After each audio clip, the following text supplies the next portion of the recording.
Videomuzu izleyerek bizi tercih ettiğiniz için teşekkür ederiz. Size her akşam 20.00'da bu ve benzeri videolar yayınlayarak bilgi paylaşımı yapıyoruz. Sizler de kanalımıza abone olarak bize destek olabilir ve yeni video yayınlandığında anında haberdar olmak için bildirim butonunu açabilirsiniz. Hadi gelin şimdi videomuza devam edelim. Herkese selamlar. Uzaylıların olup olmadığı fikri her zaman insanlığın aklını karıştırmıştır. Kimilerine göre kesin olarak varlar, kimilerine göre uzaylılar bir saçmalık. Ancak bu kadar büyük evreni düşününce olmaması için hiçbir sebep yok.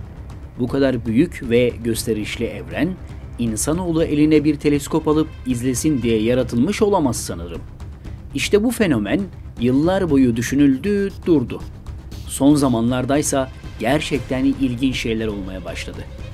Örneğin felaketler yılı olan 2020'de ABD İstihbarat Servisi CIA UFO görüntüleri yayınladı ve bunların dünyadaki hiçbir ülkeye ait olmadığını kabul etti. Daha kısa bir süre geçmişti ki bu kez Ay üzerinde garip uçan cisimler görüldü ve bunları ise Uzay Araştırma Kurumu NASA inkar etmedi. Gerçekten garip şeyler oluyordu. Ancak bu kez akıllara başka bir soru geldi. Illuminati kartları olarak bilinen kartlarda sahte uzaylı istilası gösteriliyordu. Ve birçok kişi ise hem ABD istihbaratının hem NASA'nın aniden uzaylıları kabul etmesini sahte uzaylı istilasının başlayacağına yoruyordu. Ve hemen arkasından İngiliz bilim insanları çok ilginç bir şey açıkladı. Uzaydan bir sinyal geliyordu ve 157 günde bir kendini tekrarlıyordu. FRB 121-102 isimli bu sinyal muhakkak bilinçli birileri tarafından gönderiliyor olmalıdır. Çünkü kendini sürekli tekrarlıyor diyordu bilim insanları. 3 milyar ışık yılı uzaklıktaki cüce bir gök adadan geldiği belirlenen sinyalin nasıl ortaya çıktığına dair henüz kesin bir sonuca ulaşılmış değil. Ancak sinyali gönderinin bilinçli bir canlı olduğu kesin. Günümüzde ise en çok sorulan soruların başında madem uzaylılar var, neden dünyaya inmiyorlar sorusudur. Acaba gerçekten inmiyorlar mı? Antik keşiflerde, birçok tablette ve yöresel anlatımlarda aslında indiklerine dair birçok bilgi var. Örneğin Mısır hiyerogliflerinde, İnkalarda, Maya uygarlığında ve daha nicelerinde. Ancak nedense insanlık bunlara da inanmak istemiyor. Israrla hep aynı soru karşımıza çıkıyor. Madem varlar, neden dünyaya inmiyorlar? Neden insanlarla karşılaşmıyorlar? Peki ya indilerse? Ya daha önce insanlarla karşılaştılarsa? İndiler ama pişman oldular ve bir daha da inmek istemiyorlarsa? Şöyle düşünün, aracınıza binin, uzaklarda hiç bilmediğiniz bir köye gidin. Siz gayet iyi niyetli bir şekilde o köye tanışmak, birlikte çalışmak için gittiniz. Birincisi, aynı dili konuşmuyorsunuz. Bu yüzden anlaşamadınız. İkincisi, köylü sizi canavar gibi gördü ve size kötü davrandı. Yetmedi, taşladı, yetmedi, saldırdı. Siz o köye bir daha gider misiniz? Yolunuz o tarafa düşse bile köyün etrafından dolaşırsınız. Bu yüzden belki de uzaylılar dünyamıza indi, geldi, insanlarla karşılaştı ama insanların davranışları sebebiyle pişman oldular ve şimdi sadece altın madenlerinin ve enerjinin peşine düşerek işleriyle ilgileniyorlar. Örneğin ilk Türkler Ergenekon'dan çıkıştan önce Sirius gezegeninden geldiklerine inanır. Ve yine Afrika'da Dogon kabilesi atalarının Sirius isimli gezegende olduğunu ve oradan geldiklerini söyler. Sadece onlar da değil. İngiliz tarihçi Aziz Beda 664 yılında geçen bir olayı tanıklarıyla beraber anlatır. Bir gece Thames Irmağı yakınlarında Berkong Manastırı'nın bitişiğindeki mezarlıkta birkaç keşiş toplanmış ve dua ediyordu. Manastırın yanına mavi ışıkları olan uçan bir araç indi. İçinden insana benzeyen bir varlık çıktı. Ancak keşişler korkmuş ve üzerine mezarlıkta buldukları taşları fırlatmış, gelen yabancı varlıksa gemiye kaçarak hızla uzaklaşmıştı. Canını kurtarmıştı garibim.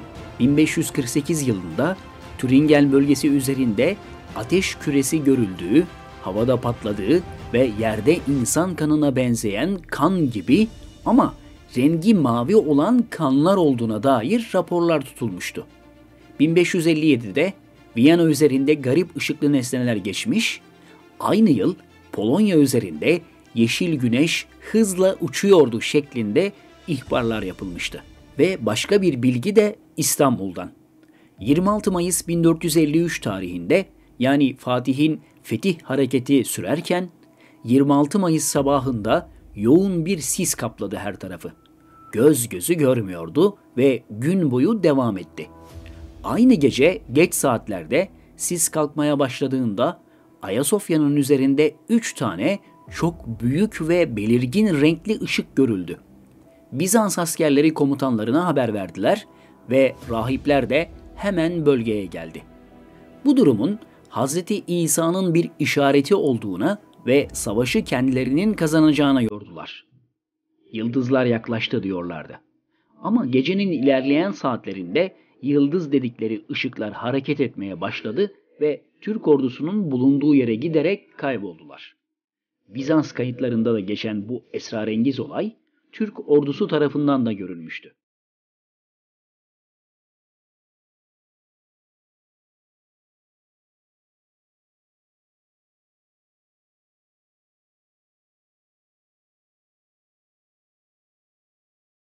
...7 Ağustos 1566'da Basel kentinde, 1697 yılındaysa Hamburg'da yine yan yana olan, geceyi aydınlatan 3 büyük ve renkli ışıklar görülmüştü. Yine başka bir tarihte 776 yılında Şarlman süvarileri bir kuşatma esnasında onlardan kurtulmak isteyen Anglo-Sakson kroniklerine uçan tabaklar dedikleri uçan dairelerin yol gösterdiği anlatılır. Mesela bilindik tarih 810 yılında Aquisgrana isimli yolda atlarıyla birlikte kendi bölgesini gezmeye çıkan kral ve askerlerinin karşısına büyük bir uçan küre çıkmıştır. Kral ve askerler şaşkındır. Ama kral o anki panik ile saldırmalarını emreder ve uçan küreden hiç kimse inmeden hızla uzaklaşır. Aradan kısa bir zaman geçmiştir ki küre tekrar görünür. İntikam almaya gelmiştir ve büyük bir hızla tekrar kral ve askerlerinin üzerinden hem de çok yakından geçerek kralı atından düşürür ve kral ağır şekilde yaralanır. Uzaylılarla savaşan ilk kral onlar değildir elbette.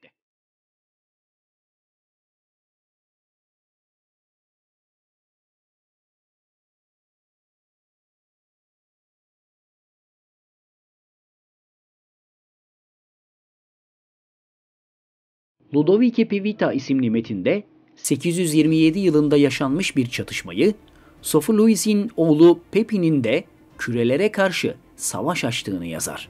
Yani uzaylılarla o da savaşmıştır. Yine başka önemli bir eser olan Lecomte de Gabalis de uzaylılar ile insanların bir şekilde iletişim kurduğu anlatılır. Ancak halk kendilerine yaklaşan ve sık görünmeye başlayan uzaylılardan rahatsız olmuştur.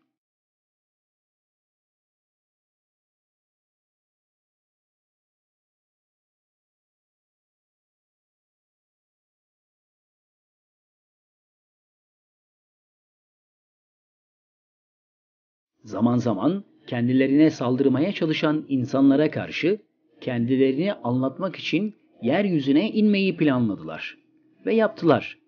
Karşılaşma günü geldi ve haklarındaki kötü yargıları değiştirmek için insanlarla dost olmaya çalışacak, altınları birlikte çıkarmak için teklif sunacaklardı.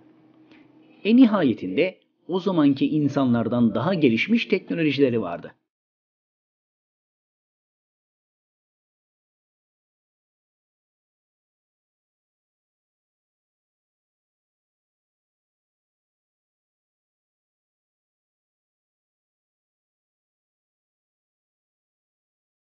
İnsanlar korktular karşılarında uzaylıları görünce.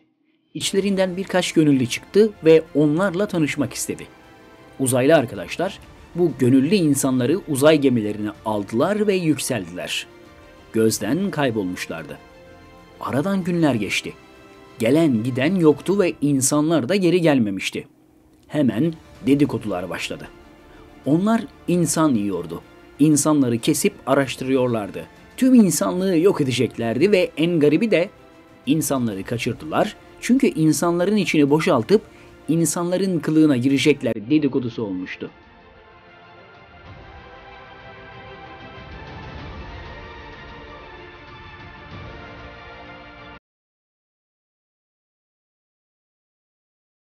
Ama bir süre sonra gemiye binen 2 kişi çıka geldi. Onların dost olduğunu, başka galaksiden geldiklerini söylüyorlardı.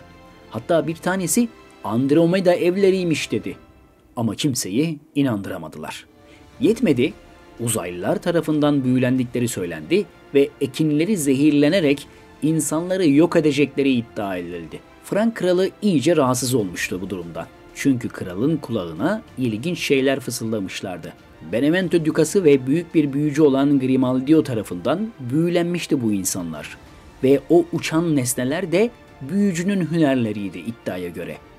Gemiye alınan insanların sonu acı oldu. İnsanlık için çok önemli bilgiler öğrendiklerini söyleseler de kurtulamadılar. Zavallılar birçok işkenceye maruz kalarak diri diri yakıldılar.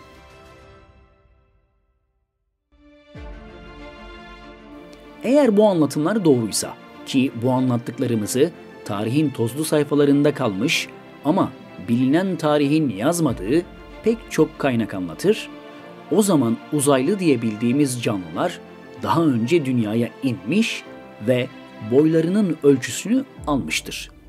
Yeniden neden dünyaya insinler ki? Ben olsam ben de inmezdim.